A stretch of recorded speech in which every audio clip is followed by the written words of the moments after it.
Hello my friends, assalamu alaikum, namaskara, welcome back to my another video.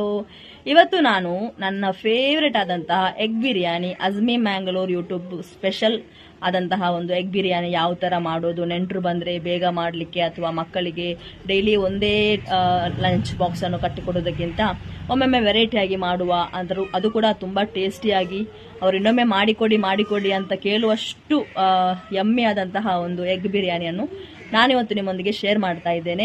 ಯಾರಾದರೂ ನನ್ನ channel ಅನ್ನು subscribe ಮಾಡದೆ ನೋಡ್ತಾ ಇದ್ರೆ ಖಂಡಿತವಾಗ್ಲೂ ಸಬ್ಸ್ಕ್ರೈಬ್ ಮಾಡಿ ಅಂಡ್ ನಿಮಗೆ ಇಷ್ಟ ಆದರೆ ಲೈಕ್ ಮಾಡಿ. ನಿಮ್ಗೇನಾದರೂ ಅನಿಸಿಕೆ ಇದ್ರೆ ಕಮೆಂಟ್ ಸೆಕ್ಷನ್ ಅಲ್ಲಿ ತಿಳಿಸಿ. ನಿಮ್ಮ ಫ್ಯಾಮಿಲಿ ಫ್ರೆಂಡ್ಸ್ಗೆ ಕೂಡ ಶೇರ್ ಮಾಡಿ. ಈಗ ನಾವು without further delay let's get into the video. ಫಸ್ಟಿಗೆ ನಾನಿಲ್ಲಿ 1 kg ಬಾಸ್ಮತಿ ರೈಸ್ ಅನ್ನು ನೀರಿನಲ್ಲಿ ನೆನೆಸಲಿಕ್ಕೆ ಹಾಕಿದ್ದೇನೆ. ಇದರಲ್ಲಿ 4 ಗ್ಲಾಸ್ನಷ್ಟು ಅಕ್ಕಿ ಇದೆ 1 kgಗೆ. ಈಗ ಫ್ಲೇಮ್ ಆನ್ ಮಾಡಿ ಒಂದು ಪಾತ್ರೆ ಇಡ್ತೇನೆ. ಅದಕ್ಕೆ 50 ಗ್ರಾಮ್ನಷ್ಟು ತುಪ್ಪ ಮತ್ತು ಒಂದು 150 ಗ್ರಾಮ್ನಷ್ಟು ಸನ್ಫ್ಲವರ್ ಆಯಿಲ್ ಇದನ್ನು ಹಾಕಿ ಚೆನ್ನಾಗಿ ಬಿಸಿಯಾದ ನಂತರ ಒಂದು ಸಣ್ಣ ನೀರುಳ್ಳಿಯನ್ನು ಈ ಥರ ಸ್ಲೈಸ್ ಆಗಿ ಕಟ್ ಮಾಡಿ ಅದನ್ನು ಫ್ರೈ ಮಾಡಬೇಕು, ಬ್ರೌನ್ ಕಲರಿಗೆ ತಿರುಗುವವರೆಗೆ. ಬ್ರೌನ್ ಅಂದರೆ ಡಾರ್ಕ್ ಬ್ರೌನ್ ಆಗಬಾರ್ದು, ಈ ಥರ ಲೈಟ್ ಬ್ರೌನ್ ಆದ್ರೇ ಟೇಸ್ಟ್ ಆಗಿರೋದು. ಇದಕ್ಕೆ ಈಗ ನಾನು ಸ್ವಲ್ಪ ಕೊರಿಯಾಂಡರ್ ಲೀವ್ಸನ್ನು ಕೂಡ ಹಾಕಿ ಮಿಕ್ಸ್ ಮಾಡಿ ಇಡ್ತೇನೆ. ಇದು ಕೊನೆಗೆ ನಮಗೆ ದಮ್ ಹಾಕಲಿಕ್ಕೆ ಬೇಕಾಗತ್ತೆ. ಈಗ ನಾನು ಅದೇ ಎಣ್ಣೆಯಲ್ಲಿ 4 ರಿಂದ 5 ದೊಡ್ಡ ನೀರುಳ್ಳಿಯನ್ನು ಸಣ್ಣದಾಗಿ ಕಟ್ ಮಾಡಿ ಹಾಕಿ ಚೆನ್ನಾಗಿ ಫ್ರೈ ಮಾಡಿ ತೆಗಿತಾ ಇದ್ದೇನೆ. ಅಷ್ಟರ ಹೊತ್ತಿಗೆ ಇನ್ನೊಂದು ಫ್ಲೇಮಲ್ಲಿ ನೀರು ಬಿಸಿ ಮಾಡಲಿಕ್ಕೆ ಇಡಬೇಕು. ಯಾಕಂದರೆ ನೀರು ಬಿಸಿ ಮಾಡಲಿಕ್ಕೆ ನಾವು ಫಸ್ಟೇ ಇಟ್ಟರೆ ನಮ್ಮದು ಬಿರಿಯಾನಿ ಬೇಗನೆ ರೆಡಿ ಆಗುತ್ತೆ. ಈಗ ಇದರಲ್ಲಿ ನಾನು 4 ಗ್ಲಾಸ್ನಷ್ಟು ಅಕ್ಕಿಯನ್ನು ತೆಗೆದಿದ್ದೇನೆ. ಸೊ 4 ಗ್ಲಾಸಿಗೆ 6 ಗ್ಲಾಸ್ನಷ್ಟು ನೀರನ್ನು ಕೂಡ ಇಡಬೇಕು. ಈಗ ನಮ್ಮದು ನೀರುಳ್ಳಿ ಈ ಥರ ಬ್ರೌನ್ ಕಲರ್ಗೆ ಬಂದಿದೆ. ಈ ಥರ ಬ್ರೌನ್ ಕಲರಿಗೆ ಬರಲೇಬೇಕು, ಬಂದ್ರೇ ನಮ್ಮದು ಬಿರಿಯಾನಿ ಟೇಸ್ಟಿ ಆಗಿರೋದು. ಇದುವೇ ನಮ್ಮದು ಬಿರಿಯಾನಿದು ಸೀಕ್ರೆಟ್. ಈಗ ಒಂದು 3 ಟೊಮೆಟೊವನ್ನು ಈ ಥರ ಪೇಸ್ಟ್ ಮಾಡಿ ನೀರುಳ್ಳಿಗೆ ಹಾಕ್ತೇನೆ. ಆಮೇಲೆ ರುಚಿಗೆ ತಕ್ಕಷ್ಟು ಉಪ್ಪನ್ನು ಸಹ ಹಾಕಿ ಚೆನ್ನಾಗಿ ಫ್ರೈ ಮಾಡಬೇಕು. ಎಷ್ಟರ ಮಟ್ಟಿಗೆ ಫ್ರೈ ಮಾಡಬೇಕಂದ್ರೆ ಎಣ್ಣೆ ಸೆಪರೇಟ್ ಆಗಬೇಕು, ನೀರುಳ್ಳಿ ಮತ್ತು ಟೊಮೆಟೊ ಇದೆ ನೋಡಿ ಅದು ಕೂಡ ಈ ಥರ ಸೆಪರೇಟ್ ಆಗಿ ಬರಬೇಕು ನೋಡಿ ಈ ಥರ. ಈಗ ನಾನು ಇದಕ್ಕೆ ಸ್ವಲ್ಪ ಜಿಂಜರ್ ಗಾರ್ಲಿಕ್ ಪೇಸ್ಟ್, ಸ್ವಲ್ಪ ಅರಿಶಿನ ಹಾಕಿ ಅದರ ಸ್ಮೆಲ್ ಒಮ್ಮೆ ಹೋಗುವವರೆಗೆ ಫ್ರೈ ಮಾಡ್ತೇನೆ. ಈಗ ಇದಕ್ಕೆ ಸ್ವಲ್ಪ ಗರಂ ಮಸಾಲ, ಸ್ವಲ್ಪ ಎಗ್ ಮಸಾಲ, ಸ್ವಲ್ಪ ಮೆಣಸಿನ ಹುಡಿ, ಅಂದರೆ ನಿಮಗೆ ಖಾರಕ್ಕೆ ಎಷ್ಟು ಮೆಣಸಿನ ಹುಡಿ ಬೇಕು ಅಷ್ಟು ಮೆಣಸಿನ ಹುಡಿಯನ್ನು ಸೇರಿಸಬೇಕು. ಈಗ ಇದನ್ನು ಚೆನ್ನಾಗಿ ಒಮ್ಮೆ ಫ್ರೈ ಮಾಡುವ.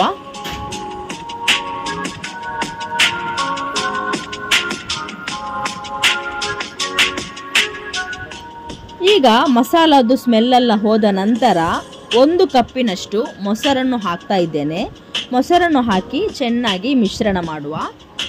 ಆಮೇಲೆ ಇದಕ್ಕೆ ಕೊತ್ತಂಬರಿ ಸೊಪ್ಪು ಇದೆ ನೋಡಿ ಅದನ್ನು ಸಹ ಹಾಕಿ ಎಲ್ಲವನ್ನು ಒಮ್ಮೆ ಚೆನ್ನಾಗಿ ಮಿಕ್ಸ್ ಮಾಡುವ.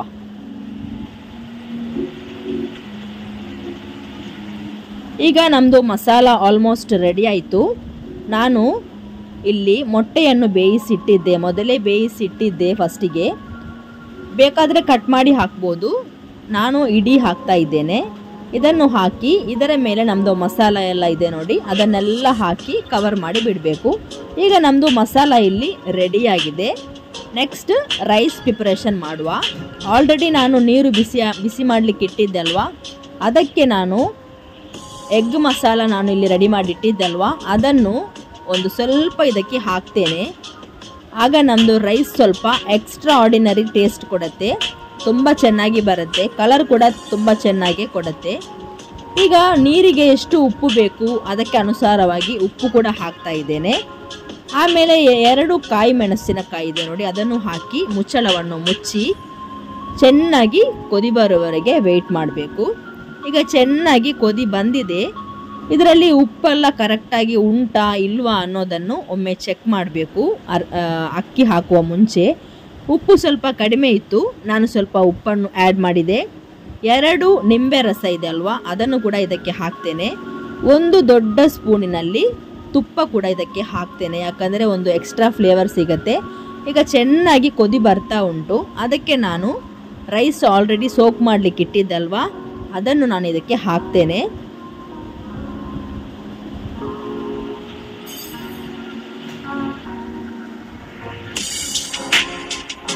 ರೈಸನ್ನೆಲ್ಲ ಹಾಕಿದ ನಂತರ ಚೆನ್ನಾಗಿ ಒಮ್ಮೆ ಮಿಕ್ಸ್ ಮಾಡಿ ಟೈಟಾಗಿ ಮುಚ್ಚಳವನ್ನು ಹಾಕಿ ಇಡಬೇಕು. ಸ್ವಲ್ಪ ಹೊತ್ತಾದ ನಂತರ ಮುಚ್ಚಳವನ್ನು ತೆಗಿತೇನೆ. ನೋಡಿ, ಅರ್ಧದಷ್ಟು ನೀರು ಇಲ್ಲಿ ಗಾಳಿಯಾಗಿದೆ. ಈಗ ಇದನ್ನು ಓಪನಲ್ಲೇ ಇಟ್ಟು ಕುದಿಸಬೇಕು. ಒಂದು 10 ನಿಮಿಷ ಆದ ನಂತರ ಇದರಲ್ಲಿ ಸ್ವಲ್ಪ ಕೂಡ ನೀರಿನ ಅಂಶ ಇಲ್ಲದೆ ಈ ಥರ ಬರಬೇಕು. ಈ ಒಂದು ಘಟ್ಟದಲ್ಲಿ ನಾವು ಅದರಿಂದ ಸ್ವಲ್ಪ ರೈಸ್ ತೆಗೆದು ಅದಕ್ಕೆ ಕಲರನ್ನು ಆ್ಯಡ್ ಮಾಡಬೇಕು. ಇದು ನಿಮಗೆ ಆಪ್ಷನಲ್, ಬೇಕಾದರೆ ಮಾಡಿ, ಇಲ್ಲದ್ರೆ ಸ್ಕಿಪ್ ಮಾಡಿಕೊಳ್ಳಿ. ಈಗ ಆ ಒಂದು ಕಲರ್ ಮಿಶ್ರಣ ಏನಿದೆ ಅದನ್ನು ನಾನು ಇದರ ಮೇಲೆಗೆ ಹಾಕ್ತಾ ಇದ್ದೇನೆ. ಆಮೇಲೆ ನೀರುಳ್ಳಿ ಎಲ್ಲ ಫ್ರೈ ಮಾಡಿಟ್ಟಿದ್ದಲ್ವ ಅದನ್ನು ಕೂಡ ಹಾಕ್ತೇನೆ. ಆಮೇಲೆ ನಾವು ರೆಡಿ ಮಾಡಿಟ್ಟಿದ್ದಂತಹ ಮಸಾಲ ಏನಿದೆ ಅದನ್ನು ಕೂಡ ಇದರ ಮೇಲೆಗೆ ಹಾಕ್ತೇನೆ. ಎಲ್ಲವನ್ನು ಹಾಕಬೇಡಿ, ನಿಮಗೆ ಸ್ವಲ್ಪ ಎಕ್ಸ್ಟ್ರಾ ಬೇಕಾದರೆ ಸೈಡಲ್ಲಿ ಇಡಿ. ನಾನು ಎಲ್ಲವನ್ನು ಹಾಕಲಿಲ್ಲ, ಸ್ವಲ್ಪ ಸೈಡಿಗೆ ಇಟ್ಟಿದ್ದೆ ನನಗೆ ಲಾಸ್ಟಿಗೆ ಬೇಕಂತೇಳಿ. ಸೊ ಇದರ ಮೇಲೆಗೆ ಎಲ್ಲವನ್ನು ಇಟ್ಟು ಸ್ಪ್ರೆಡ್ ಔಟ್ ಮಾಡಿ ಈಗ ಫ್ಲೇಮ್ ಆನ್ ಮಾಡಬೇಕು.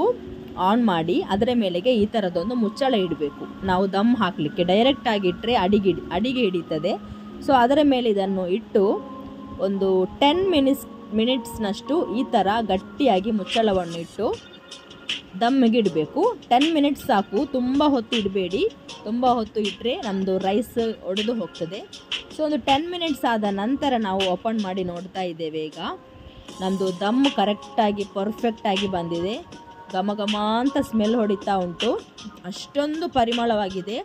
ಒಮ್ಮೆ ನೀವು ಈ ಥರ ಮನೆಯಲ್ಲಿ ಟ್ರೈ ಮಾಡಿ, ಮಕ್ಕಳಿಗೆ ಟಿಫಿನ್ ಬಾಕ್ಸಿಗೆಲ್ಲ ಹಾಕಿ ಕೊಟ್ಟರೆ ಡೈಲಿ ಒಂದೇ ಕೊಡೋದಕ್ಕಿಂತ ಸ್ವಲ್ಪ ವೆರೈಟಿಯಾಗಿ ಕೊಡಿ ನೀವು, ಅವರಿಗೆ ತುಂಬ ಇಷ್ಟ ಆಗುತ್ತೆ.